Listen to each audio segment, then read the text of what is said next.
Përshëndetje dashur miq të Antena Televizion. Rikthehemi përsëri në hapësirën tuaj apo në antenën tuaj për diskutuar në fakt mbi ngjarjet dhe zhvillimet më të fundit. Duket se aktualiteti apo fokusi kryesor lidhet përsëri me zhvillimet politik SPAK. Dhe këtë do të diskutojmë në fakt në emisionin pa emër, ku do të mundohemi të vëmë emër fenomenin ngjarjes, por dhe asaj se çfarë po ndodh. Vëmendjen kryesore në fakt e ka marrë një prej benjamime të Edi Ramës, ose do thosha një prej ministrave apo një prej njerëzve i cili ka marrë një rezultat goxha të lartë në zgjedhjet e përgjithshme në maj.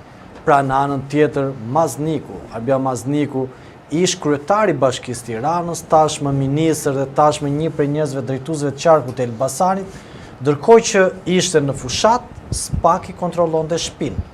Ndërkohë që Mazniku dilte për të bërë vota për Partinë Socialiste dhe për të marrë një rezultat sa më të mirë, SPAK ishte aty për të mbledhur prova dhe fakte që mund ta implementojnë apo implikojnë Arbia Mazniku. Për gjitha këto çështje në fakt dhe për diskutuar mbi këto premisa se çfarë do ndodhi me një nga njerëzit më të afërt të kryeministit Rama, me një nga njerëzit më të afërt të ish kryetarit të Bashkisë Tiranës Erion Veliajt, dhe çfarë ka gjetur SPAK-u. Janë ngritur një sër pikpyetjesh mbi çështjen e Maznikut, por tashmë duket se këmbanet e SPAK-ut po trokasin fort dhe po bien fort për qytetarët që i dëgjojnë, por gjithashtu edhe për procesin penal që mund të hapet. Tashmë ne nuk e dim se çfarë do ndodhi në ditën e vazhdim.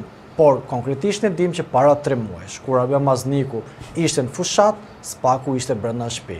Tashmë Mazniku është në rrugë, edhe ne do të presim çfarë po ndodh me SPAK-u në zyrë.